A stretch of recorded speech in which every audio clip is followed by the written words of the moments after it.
গাজায় প্রতি রাতে ৩০ থেকে ৪০ জন ফিলিস্তিনিকে হত্যা করতে চান ইসরায়েলের উগ্র ডানপন্থী মন্ত্রী ইতামার বেন গাভির। তার এই বক্তব্যে প্রমাণ হলো যে গাজায় প্রতিদিন পরিকল্পিতভাবেই হত্যাযজ্ঞ চালিয়ে যাচ্ছে ইসরায়েল। রোববারও ড্রোন হামলা চালিয়ে ফিলিস্তিনি হত্যা করা হয়েছে। এমন পরিস্থিতিতে গাজার শান্তি প্রক্রিয়া নিয়ে কায়রোতে হামাসের সাথে বৈঠক করেছেন ট্রাম্পের মধ্যপ্রাচ্য বিষয়ক দূত জ্যারেড কুশনার।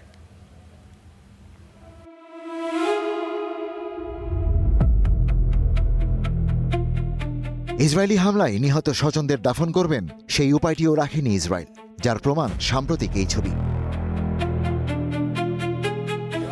যুদ্ধবিরতির মধ্যেও গাজায় একটি দিনের জন্যও থামেনি ইসরায়েলের হত্যাযজ্ঞ।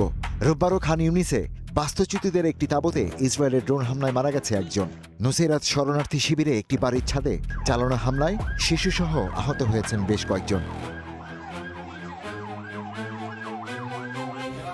এই হামলাটি চালানো হয়েছে স্নাইপার রাইফেল যুক্ত করা একটি নতুন ধরনের ড্রোন দিয়ে। দুর্নিয়ন্ত্রিত এই ড্রোন সম্পর্কে একটি ভয়াবহ সত্য সামনে এনেছে জাতিসংঘ। এটি মূলত কোয়াডকপ্টার, ড্রোনের সাথে স্নাইপার রাইফেল যুক্ত করে তৈরি করা নতুন একটি অস্ত্র। ক্যামেরার মাধ্যমে অপারেটর দূর থেকে লক্ষ্যবস্তুকে শনাক্ত করে, তারপর সুনির্দিষ্ট টার্গেট লক্ষ্য করে গুলি করে।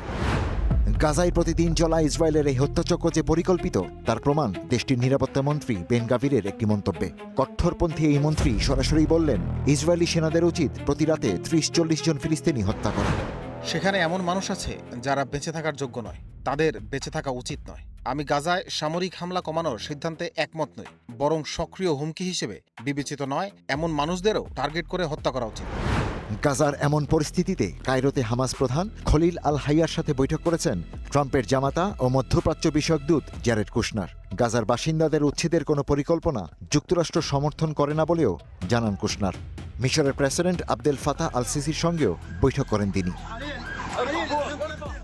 আলোচনায় উঠে আসে গাজা শান্তি প্রক্রিয়ার প্রধান অন্তরায় ইসরায়েল। বোর্ড অফ পিসের 14 দফার প্রস্তাবকে প্রত্যাখ্যান করে ট্রাম্পের এই পদক্ষেপকে প্রশ্নের মুখে ফেলেছেন নেতানিয়াহু, যার নিন্দা করেছে তুরস্ক, মিশর, ইন্দোনেশিয়া, জর্ডান ও পাকিস্তান সহ 8টি দেশের নেতারা।